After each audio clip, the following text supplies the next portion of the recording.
Hello students इस lecture में हम बात करेंगे वाउचर्स के बारे में। लेकिन इस लेक्चर में हम प्रैक्टिकल एस्पेक्ट्स को नहीं कह सकते, लेकिन इस लेक्चर में हम टैली ERP9 को चलाकर वाउचर्स के बारे में बात नहीं करेंगे। इस लेक्चर में हम स्लाइड्स के थ्रू वाउचर्स के बारे में बात करेंगे, क्योंकि अगर आप ये सीखना चाहते हैं कि वाउचर्स के थ्रू एंट्री कैसे डालते हैं टैली ERP9 में, तो सबसे पहले आपको इसके बारे में कुछ बेसिक नॉलेज होनी चाहिए। वाउचर्स क्या होते हैं, टैली ERP9 में क्या रोल प्ले करते हैं, आपको ये पता होना चाहिए। तो अब हम बात करते हैं इस लेक्चर के बारे में। क्या क्या सीखेंगे इस लेक्चर में हम कि वाउचर्स होते क्या हैं, इनका रोल क्या होता है टैली ERP9 में। टैली ERP9 में कुछ प्री डिफाइंड वाउचर्स होते हैं, वो कौन से होते हैं, how to enter a voucher, vouchers कोई यूसेज कैसे होती है। सबसे पहले वाउचर क्या होते हैं, देखिए अगर हम सिंपली बात करें, जनरली बात करें, हम टैली ERP9 को इग्नोर करते आम बात करें, तो वाउचर्स से मतलब होता है किसी भी चीज़ का, किसी भी ट्रांजैक्शन का डॉक्यूमेंट्री एविडेंस या फिर कोई भी सपोर्टिंग डॉक्यूमेंट जिससे हमें ट्रांजैक्शंस के होने का पता चले, ट्रांजैक्शन की अमाउंट का पता चले। जैसे अगर आप बैंक में भी जाते हो तो आपको ट्रांजैक्शन करने के लिए वाउचर फिल करना पड़ता है। अगर आप ATM से पैसे भी निकालते हो तो वहाँ से एक स्लिप निकलती है, वो भी एक तरह का वाउचर है।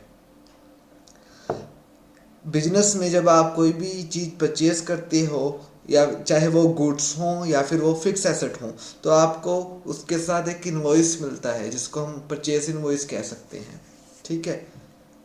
या फिर जब आप किसी को कैश पेमेंट करते हो तो वह आपको रसीद काट कर देता है। तो ये सभी चीज़ें क्या हैं, ये सभी चीज़ें वाउचर्स हैं जो सबूत हैं किसी ट्रांजैक्शन के होने का। और मैनुअल अकाउंटिंग हम वाउचर्स के बेस पर ही करते हैं। जो measurement of and identification of transaction होता है ना, सबसे पहले स्टेप बुक कीपिंग में, वो वाउचर्स के बेसिस पर ही होता है। अगर कोई ट्रांजैक्शन को वाउचर सपोर्ट नहीं कर रहा तो वो ऐसा हो सकता है कि वो ट्रांजैक्शन फेक हो। आपने अकाउंटिंग रिकॉर्ड्स में विंडो ड्रेसिंग करने के लिए, अमेंडमेंट करने के लिए वो फेक ट्रांजैक्शन डाली हो, तो इससे अकाउंटिंग की रिलायबिलिटी पर फर्क पड़ता है। तो मैनुअल अकाउंटिंग में वाउचर्स का बड़ा क्रूशियल रोल है रिलायबिलिटी को लेकर। लेकिन टैली ERP9 में वाउचर्स का रोल थोड़ा डिफरेंट है।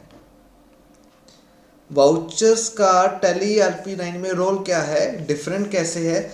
वाउचर्स का टैली ERP9 में डॉक्यूमेंट्री एविडेंस होने के साथ साथ ट्रांजैक्शन को सिस्टम में रिकॉर्ड करने का भी रोल है। मतलब वाउचर्स को सिर्फ डॉक्यूमेंट्री एविडेंस के तौर पर नहीं यूज़ किया जाता टैली में। जब आप वाउचर्स के थ्रू टैली ERP9 में एंट्री डाली जाती है, ट्रांजैक्शंस को रिकॉर्ड किया जाता है।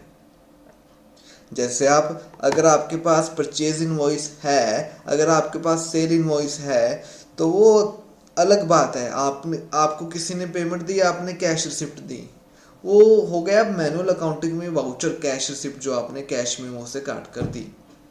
लेकिन यहाँ पे जब भी आप कोई ट्रांजैक्शन करते हो तो टैली ERP9 में वाउचर एंटर करते हो।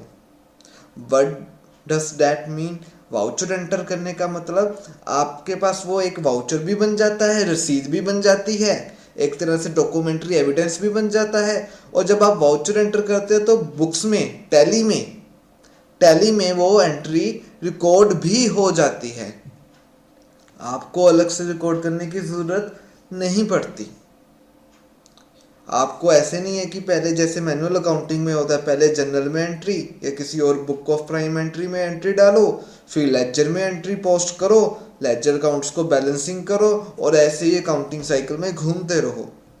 यहाँ पर आपको सिर्फ एक बार एंट्री रिकॉर्ड करनी है, वो वाउचर्स के थ्रू होती है, और बाकी चीज़ें ऑटोमेटेड हैं, बाकी चीज़ें अपने आप होती हैं। लेजर में पोस्टिंग भी, लेजर की बैलेंसिंग भी, ट्रायल बैलेंस भी अपने आप बनता है, प्रॉफिट एंड लॉस भी, और बैलेंस शीट भी। और आप अकाउंटिंग पीरियड में किसी भी पॉइंट ऑफ टाइम पर ये रिपोर्ट टैली से जनरेट कर सकते हो। ये आपका लास्ट चैप्टर भी है टैली ERP 9 के सिलेबस में। तो जो ये सिस्टम बनता है ना ऑटोमेटेड का, वो मास्टर्स इन टैली जो हमारा पिछला लेक्चर था, और ये वाउचर्स, इन दोनों के थ्रू ये सिस्टम पॉसिबल है। तो होप आप सब रोल ऑफ वाउचर समझ गए होंगे कि टैली ERP 9 में वाउचर्स का क्या रोल है। वाउचर एंटर करना मतलब टैली में ट्रांजैक्शन को रिकॉर्ड करने से होता है।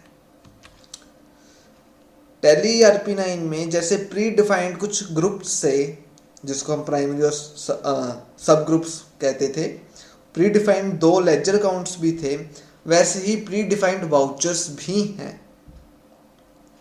वो वाउचर्स क्या हैं? उन वाउचर्स को हम 2 कैटेगरीज में पढ़ते हैं, conventional vouchers, unconventional vouchers. Conventional vouchers मतलब जो आपको मैनुअल अकाउंटिंग में भी देखने को मिलते हैं, जिनके बारे में आपको जानकारी है। जो ट्रेडिशनल वाउचर्स हैं, जिनको हम प्रैक्टिकली भी यूज़ करते हैं, रियल मैनुअल अकाउंटिंग में भी यूज़ करते हैं, उनको हम कन्वेंशनल वाउचर्स कहते हैं। ठीक है, और ये double entry book keeping system का पार्ट है, मतलब इससे एक्चुअल में एंट्रीज रिकॉर्ड होती हैं। ये कौन कौन से हैं? कॉन्ट्रा वाउचर, जिसकी शॉर्टकट की F4 है। पेमेंट वाउचर, शॉर्टकट की F5, साथ ही ब्रैकेट में मैंने शॉर्टकट की लिखी हुई है। Journal voucher F7, sales voucher F8, credit note sales return के लिए, control plus F8, purchase voucher F9, debit note purchase return के लिए, कंट्रोल प्लस F9। ये 8 कन्वेंशनल वाउचर्स हैं। और कुछ अनकन्वेंशनल वाउचर्स हैं जो सिर्फ एक तरह से नोट लेने के लिए लगा लीजिए, रिमाइंडर रखने के लिए लगा लीजिए, जो यहाँ पर अवेलेबल है। ये double entry book keeping system का पार्ट नहीं होती। इसका मतलब क्या है? इनकी लेजर में पोस्टिंग नहीं होती, ये ट्रायल बैलेंस में इनका इम्पैक्ट नहीं पड़ता। ये सिंपली आपके लिए एक रिमाइंडर होते हैं, या किसी और पर्पस के लिए, किसी और इंफॉर्मेशन के लिए आप इन वाउचर्स को एंटर करते हो। Memos, reverse journal, optional, post dated, इनके बारे में हम बात नहीं करेंगे, हम सिर्फ कन्वेंशनल वाउचर्स के बारे में बात करेंगे। How to enter a voucher. देखिए, वाउचर्स के थ्रू ट्रांजैक्शंस को रिकॉर्ड करना टैली ERP 9 में कोई मुश्किल बात नहीं है, लेकिन इसके लिए कुछ परक्विसाइट्स हैं, कुछ सेटअप चाहिए। सेटअप कंप्यूटर का तो चलो चाहिए ही चाहिए, माइंड सेटअप भी चाहिए। इसके लिए आपको ये पता होना चाहिए कि कौन कौन से वाउचर्स हैं। पहली बात जो हमने पिछले बात की थी कि कॉन्ट्रा वाउचर है, पेमेंट वाउचर है, रिसिप्ट वाउचर है। उसके साथ ही आपको इन वाउचर्स की शॉर्टकट की पता हो तो बेहतर है। नंबर 3 और सबसे ज़रूरी, किस ट्रांजैक्शन के लिए कौन सा वाउचर यूज़ करना है, या फिर वाउचर एक वाउचर है, जो कोई भी वाउचर है वो कौन कौन से पर्पस के लिए, कौन कौन से ट्रांजैक्शन को रिकॉर्ड करने के लिए यूज़ होता है, ये आपको जानना ज़रूरी है। अगर आपको ये नहीं पता तो आप वाउचर को एंटर नहीं कर सकते। अगर आपको ये पता है तो वाउचर को एंटर करना कोई मुश्किल बात है ही नहीं। ठीक है, तो पहले हम सिंपल सी बात करेंगे, क्योंकि प्रैक्टिकल हम नेक्स्ट वीडियो में करेंगे। तो यहाँ पर हम पहले बात करेंगे कि वाउचर को एंटर करना कैसे है, फिर हम बात करेंगे कि कौन सी ट्रांजैक्शन के लिए कौन सा वाउचर होता है। ठीक है, तो अगली स्लाइड्स में हम बात करेंगे how to enter a voucher. सबसे पहला स्टेप क्या है? गेट। अगर आपकी कंपनी सिलेक्टेड है, मैंने आपको पहले कहा है, जब भी आप किसी कंपनी के लिए गेटवे ऑफ किसी कंपनी के लिए टैली में काम करना चाहते हो किसी फर्म के लिए, तो पहले वो फर्म सिलेक्टेड होनी चाहिए। कैसे सिलेक्ट करते हो? पिछले लेक्चर में बताया था, Alt + F3 दबाकर कंपनी इन्फो की मेन्यू आपके सामने ओपन हो जाएगी। ये देखिए F3 यहाँ पर रहा, Alt + F3, यहाँ पर क्लिक भी कर सकते हो आप इस बटन टूल बार में F3 की ऑप्शन, Alt F3 वाली ऑप्शन पर। ठीक है, तो कंपनी सिलेक्ट कीजिए। अगर आपकी कंपनी सिलेक्टेड है तो इधर शो होगी list of selected company, bold letters में शो होगी। कंपनी सिलेक्टेड है, उस जो कंपनी सिलेक्टेड है उसमें वो वाउचर एंटर होगा, उसकी बुक्स में वो रिकॉर्डिंग होगी। तो पहले तो कंपनी सिलेक्ट कीजिए, ये बात हमेशा ध्यान में रखना, जब भी कोई काम करना है तो पहले कंपनी सिलेक्टेड होनी चाहिए। तो पहला स्टेप क्या है, गेटवे ऑफ टैली में आप अकाउंटिंग वाउचर्स के ऑप्शन को सिलेक्ट करेंगे। आप उस पर एंटर भी दबा सकते हैं उसको सिलेक्ट करने के बाद, और शॉर्टकट की वी भी प्रेस कर सकते हैं जब आप गेटवे ऑफ टैली की स्क्रीन पर हो। ठीक है, तो सेकंड नंबर पर जब आप अकाउंटिंग वाउचर्स पर क्लिक करेंगे, उसके ऑप्शन को सिलेक्ट कर लेंगे, तो आपके सामने जो स्क्रीन ओपन होगी उसको अकाउंटिंग वाउचर क्रिएशन स्क्रीन कहते हैं। आपको नीचे वो टास्क बार में भी दिख जाएगा। ये अकाउंटिंग वाउचर क्रिएशन स्क्रीन है। इस स्क्रीन के बाद आपने ये डिसाइड करना है कि आपने कौन सा वाउचर एंटर करना है। थर्ड स्टेप यही है, आपने कौन सा वाउचर एंटर करना है डिपेंड करता है आप कौन सी ट्रांजैक्शन रिकॉर्ड कर रहे हो। ठीक है, आपको ये पता होना चाहिए कौन सी ट्रांजैक्शन के लिए कौन सा वाउचर काम आता है। ठीक है, वही जो मैंने आपको पहले ही बताया कि ये पता होना आपको ज़रूरी है। तो तीसरे स्टेप पर आपने वाउचर सेलेक्ट करना है जो आप एंटर करना चाहते हो। एग्जाम्पल के तौर पर अगर आप रिसिप्ट वाउचर एंटर करना चाहते हो तो यहाँ पर लेफ्ट राइट में जो बटन टूल बार है वहाँ पर आप रिसिप्ट वाउचर पर क्लिक करोगे तो वो रिसिप्ट वाउचर ओपन हो जाएगा। अगर आप कीबोर्ड से F6 भी दबाएंगे तो भी रिसिप्ट वाउचर ओपन हो जाएगा। और नेक्स्ट स्टेप में आपने क्या करना है, नेक्स्ट स्टेप में आपने रिक्वायर्ड डिटेल वाउचर आपके सामने खुल गया, तो जो भी डिटेल है वो आपने फिल करनी है। जैसे कि सबसे पहले डेट, वैसे तो डेट ऑटोमेटेड होती है अगर आप एक्टिवेटेड लाइसेंस में काम कर रहे हो। अगर आप एजुकेशन मोड में काम कर रहे हो तो डेट आपको एंटर करनी पड़ेगी हर बार, और वैसे भी इसमें डेट चेंज नहीं होगी, इसमें डेट वही रहेगी एजुकेशन मोड में। ठीक है ना। दूसरा मोड ऑफ रिसिप्ट, रिसिप्ट का मतलब आपने कैश या बैंक के थ्रू कोई पेमेंट रिसीव की। कैसे रिसीव की, कैश भी हो सकता है, चेक भी हो सकता है। तो यहाँ पर क्या आएगा, जो पर्टिकुलर से ऊपर वाला अकाउंट है वहाँ पर आएगा कि किस मोड के थ्रू आपने पेमेंट रिसिप्ट की, कैश रिसिप्ट किया, कैश रिसीव किया या फिर चेक रिसीव किया, तो बैंक आ जाएगा। ठीक है, मोड ऑफ रिसिप्ट आपका यहाँ पर आएगा। और पर्टिकुलर्स के नीचे कौन सा आएगा, अकाउंट आएगा, मतलब कौन से अकाउंट पर आपने कैश रिसीव किया। ओनर ने कैपिटल इन्वेस्ट की इसलिए कैश रिसीव किया, कोई आपको लोन देकर गया इसलिए कैश रिसीव किया, किसी डेटर से कलेक्शन की इसीलिए कैश रिसीव किया, किसी को उधारी दी थी वो वापस करके गया पेमेंट इसीलिए कैश रिसीव किया। मतलब आप जिस अकाउंट पर कैश रिसीव कर रहे हो, इनकम के तौर पर कैश रिसीव कर रहे हो, तो वो अकाउंट नीचे आ जाएगा। अगर मैं जनरल वाली भाषा में बात करूं, डेबिट क्रेडिट वाली भाषा में बात करूं, तो जब हम कैश रिसीव करते हैं तो कैश और बैंक अकाउंट डेबिट होता है, और जिस अकाउंट पर रिसीव करते हैं उसको हम क्रेडिट करते हैं। इनकम हो तो इनकम को क्रेडिट करते हैं, ऑन अकाउंट रिसीव करते हैं तो उस अकाउंट को, पर्सनल अकाउंट को क्रेडिट करते हैं।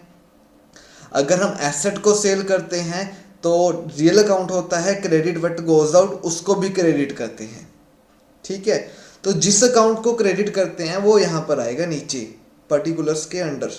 ठीक है, और फिर आप अमाउंट एंटर करोगे, लास्ट में नरेशन एंटर करोगे। तो बेसिक फोर्थ स्टेप में क्या करना है, अगर मैं सीधी बात करूं, आपने डिटेल्स एंटर करनी है। ठीक है, और डिटेल में हम कैसे डिटेल एंटर करनी है वो हम जब प्रैक्टिकल करेंगे नेक्स्ट लेक्चर में वहां पर बात करेंगे। लास्ट में जब आपने सभी डिटेल एंटर कर ली तो नरेशन के बाद एंड में आएगा, एंटर दबाने के बाद एक्सेप्ट, यस और नो, कि आपका मतलब जो आपने डिटेल एंटर कर ली उसको हम सही मानते हो तो एंटर दबा दीजिए, यस कर दीजिए, यस पर क्लिक भी कर सकते हैं, वाई भी प्रेस कर सकते हैं और एंटर भी दबा सकते हैं। अगर कोई अभी दिक्कत है तो एन दबा दीजिए और एडिट कर लीजिए, दैट्स इट। लास्ट में ये आपका हो गया how to enter a voucher, 5 step. पहले तो अकाउंट गेटवे ऑफ टैली से अकाउंटिंग वाउचर्स के ऑप्शन को सिलेक्ट कीजिए, वाउचर क्रिएशन स्क्रीन ओपन हो जाएगी। कौन सा वाउचर एंटर करना चाहते हैं उसको सिलेक्ट कीजिए, रिक्वायर्ड डिटेल्स को भरिए। डिटेल्स भरने के बाद लास्ट में जब आपसे पूछा जाए एक्सेप्ट यस और नो, उसको यस कर दीजिए, आपका वाउचर एंटर हो जाएगा। अभी हम बात करते हैं वाउचर्स एंड देयर यूसेज। जो मैंने आपको बात की थी, आपको पता होना चाहिए कौन सी ट्रांजैक्शन को रिकॉर्ड करने के लिए कौन सा वाउचर यूज होता है, तो वो अब हम वही बात करेंगे। और इस लेक्चर का मतलब प्रैक्टिकल से हटकर मैं आपको टैली ERP 9 के बिना स्लाइड्स के थ्रू ये लेक्चर क्यों दे रहा हूँ, उसका मेन ऑब्जेक्टिव ये वाला पोर्शन है, तो इसको ध्यान से समझिएगा, अदरवाइज मैं आपको प्रैक्टिकल सीधा करवा देता। सबसे पहले कॉन्ट्रा वाउचर, जिसकी शॉर्टकट की F4 है। हर तरह की कॉन्ट्रा ट्रांजैक्शंस को रिकॉर्ड करने के लिए इस वाउचर का यूज होता है। कॉन्ट्रा ट्रांजैक्शन होती है कैश और कैश इक्विवेलेंट अकाउंट्स के बीच, जैसे कि मैं बैंक में कैश डिपॉजिट करवा आया, बैंक से कैश विड्रॉ करना, बैंक टू बैंक ट्रांसफर करना, मतलब आपके दो बैंक अकाउंट है, एक बैंक अकाउंट से दूसरे बैंक अकाउंट को ट्रांसफर करना, पैटी कैशियर को पैटी कैश इश्यू करना, या फिर चाहे वो बैंक से हो या फिर आपके कैश से हो। दूसरा है पेमेंट वाउचर, शॉर्टकट की F5। ये सभी तरह की पेमेंट्स को रिकॉर्ड करता है, चाहे वो फिर कैश से हो या फिर चेक के थ्रू हो, ठीक है। लेकिन जो कैश परचेज ऑफ गुड्स होती है, नगद खरीद होती है गुड्स की, स्टॉक की, उसको ये रिकॉर्ड नहीं करता। उसके लिए आपको परचेज वाउचर यूज करना होता है, नगद खरीद सामान की, जो आप रीसेल पर्पस के लिए गुड्स खरीदते हो उसकी। उसके अलावा सभी तरह की पेमेंट्स को ये रिकॉर्ड करता है, जैसे कि payment to creditors, supplier, drawings अगर वो कैश में हो, अगर काइंड में हो तो नहीं। अगर आप बैंक से या कैश बॉक्स से पर्सनल यूज़ के लिए कैश लेते हो तो वो भी पेमेंट वाउचर के थ्रू एंटर होगा। बेसिकली ड्राइंग्स इन कैश कह सकते हैं आप। मैंने यहाँ पर ड्राइंग्स क्यों नहीं लिखा, क्योंकि ड्राइंग्स काइंड में भी हो सकती हैं। नंबर 3, पेमेंट टू लैंडर और लोन रिपेमेंट। जब हम लोन की रीपेमेंट करते हैं, जब हम लोन की रीपेमेंट करते हैं, या फिर यहाँ पर हम ये भी लिख सकते हैं जब हम किसी ब्रोवर को लैंड करते हैं, ये बात भी कह सकते हैं, वो अलग है। एक तो है कि हमने लोन लिया था उसकी रीपेमेंट कर रहे हैं, एक बात ये है कि हम आगे किसी को लोन दे रहे हैं। दोनों तरह की ट्रांजैक्शन पेमेंट वाउचर में रिकॉर्ड होगी। कोई एक्सपेंस पे कर रहे हो आप, कोई पुराना उधारी खड़ी है, आउटस्टैंडिंग एक्सपेंस है वो पे कर रहे हो, या कोई एक्सपेंस एडवांस में पे कर रहे हो, या फिर कोई और एडवांस पेमेंट कर रहे हो, वो भी इसमें रिकॉर्ड होगा। फिक्स एसेट की परचेज कर रहे हो और पेमेंट कैश या बैंक के थ्रू कर रहे हो, वो भी पेमेंट वाउचर में रिकॉर्ड होगा। पेमेंट वाउचर में क्या नहीं रिकॉर्ड होगा, जब आप नगद खरीद के लिए, कैश परचेजेस के लिए पेमेंट करते हो तो वो रिकॉर्ड नहीं होगा, वो परचेज वाउचर में रिकॉर्ड होगा। रिसिप्ट वाउचर, शॉर्टकट की F6। ये भी पेमेंट वाउचर की तरह, जैसे पेमेंट वाउचर पेमेंट्स को रिकॉर्ड करता है, ये सभी तरह की कैश रिसिप्ट्स को रिकॉर्ड करता है। इसके थ्रू हम सभी तरह की कैश रिसिप्ट रिकॉर्ड करते हैं, चाहे वो कैश में हो चाहे वो चेक में हो। हाँ, ये भी कैश सेल को रिकॉर्ड नहीं करता। जब आपने कैश रिसीव किया या चेक रिसीव किया नगद सेल करने के लिए, तो वो सेल वाउचर में आएगा, वो इस वाउचर में नहीं आएगा। कौन कौन सी ट्रांजैक्शन रिकॉर्ड होती हैं, क्या एग्जांपल्स हैं? कलेक्शन फ्रॉम डेटर्स, आपने पहले उधार सेल की थी, क्रेडिट सेल की थी, अब उसकी कलेक्शन कर रहे हो तो वो रिसिप्ट वाउचर में आएगा। आपने ओनर ने बिजनेस में कैश इंट्रोड्यूस किया, इन्वेस्टमेंट की, कैपिटल लेकर आया, वो भी रिसिप्ट वाउचर में आएगा। और जो आपने स्क्रीनशॉट देखे थे पीछे वो इसी के थे। रीपेमेंट बाय ब्रोवर्स, जिनको हमने उधारी दी थी वो हमें वापस देकर जा रहे हैं, वो भी रिसिप्ट वाउचर में आएगा। कोई आप इनकम, कोई पुरानी इनकम आपकी एक्रूवल थी, कोई आप एडवांस में रिसीव कर रहे हो किसी से किसी भी तरह का, तो वो भी रिसिप्ट वाउचर में आएगा। आप कोई फिक्स एसेट सेल कर रहे हो, उसकी सेल प्रोसीड्स कैश में है तो वो भी रिसिप्ट वाउचर में आएंगी। Sale of goods for cash receipt voucher में नहीं आएगा, वो सेल वाउचर में आएगा। जनरल वाउचर, अगर आप सभी तरह की कैश ट्रांजैक्शंस को छोड़ दीजिए, सभी तरह की, वो पेमेंट और रिसिप्ट वाउचर में आ जाएंगी, कॉन्ट्रा वाउचर में आ जाएंगी। और आप सभी तरह की परचेज और सेल ट्रांजैक्शन को छोड़ दीजिए, चाहे वो कैश परचेज है चाहे वो क्रेडिट परचेज है, ठीक है। Credit purchase of goods, credit sale of goods, purchase return, cell return, इनको छोड़कर बाकी सभी तरह की नॉन कैश ट्रांजैक्शन जर्नल में रिकॉर्ड होंगी।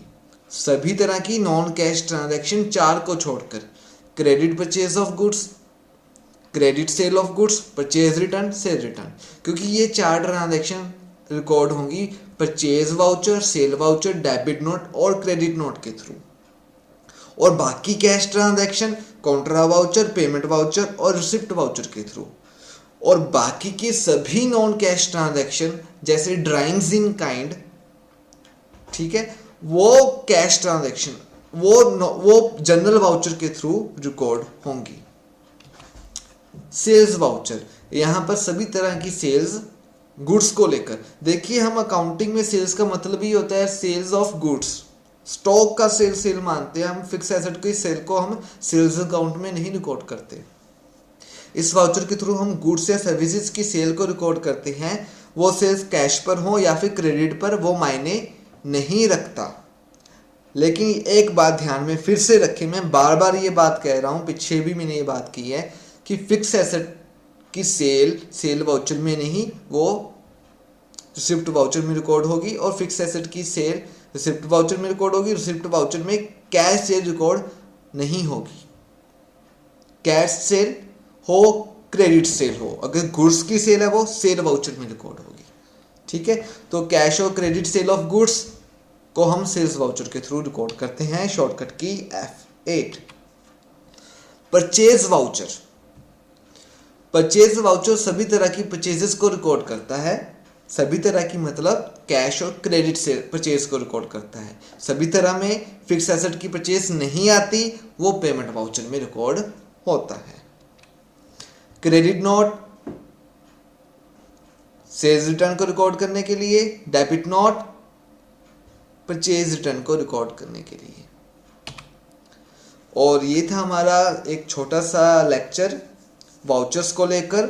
अगर आप वाउचर्स को प्रैक्टिकल करना चाहते हो तो पहले आपको ये लेक्चर लगाना बहुत ज़रूरी है, और इसके बारे में आपको अच्छी नॉलेज होना, मतलब अच्छे से समझना इसको मस्ट है, अदरवाइज आप प्रैक्टिकल नहीं कर पाओगे, ठीक है। तो प्रैक्टिकल और थ्योरी देखो एक दूसरे के कंप्लीमेंट्री होते हैं, सप्लीमेंट नहीं होते कि अकेले प्रैक्टिकल कर लिया बहुत है या फिर अकेले थ्योरी कर ली बहुत है, ठीक है। तो थ्योरी अटेम्प्ट भी करनी है आपने एग्जाम में टैली ERP9 को लेकर, तो ये ज़रूरी है कि आप प्रैक्टिकल करके देखें, तभी आपको वहाँ पर स्टेप्स याद होंगे। दूसरी बात, इस में जो आप हमने PPT यूज़ की है उससे रिलेटेड PDF फाइल नीचे डिस्क्रिप्शन में लिंक दिया हुआ है, उस पर क्लिक करके आप डाउनलोड कर सकते हैं और पढ़ सकते हैं। और लास्ट में कई स्टूडेंट्स को डाटा कनेक्शन को लेकर दिक्कत है, इंटरनेट की स्पीड को लेकर, उन्होंने मुझे पर्सनली मैसेज किया है, या फिर कोई और भी होंगे जो इस वक्त कोरोना वायरस के लॉकडाउन के कारण, COVID-19 के कारण स्टूडेंट्स घरों में लॉकडाउन है, वो ट्यूशन्स पर या कॉलेजेस में नहीं पढ़ सकते, तो वो घर पर बैठकर पढ़ रहे हैं या पढ़ना चाहते हैं, लेकिन उनके पास इंटरनेट का काफ़ी स्लो कनेक्शन है। तो वो कैसे इस प्रॉब्लम को सॉर्ट आउट करें, वो इस वीडियो को या बाकी की वीडियोस को ऑफलाइन डाउनलोड कर सकते हैं, यूट्यूब ऑफलाइन डाउनलोड कर सकते हैं। नीचे डाउनलोड जहाँ पर शेयर, लाइक, डिसलाइक की ऑप्शन होती है, डिसलाइक मत करना, लाइक करो या ना करो, शेयर करो तो अच्छी बात है, वहाँ पर आप डाउनलोड कर सकते हो। डाउनलोड कर डाउनलोड पर लगा दीजिए, 2-3 घंटे सुबह डाउनलोड पर लगाइए, शाम को आप वो वीडियो देख लीजिए, ठीक है। तो आपकी प्रॉब्लम सॉर्ट आउट हो जाएगी, ठीक है। थैंक यू, और सीखते रहिए।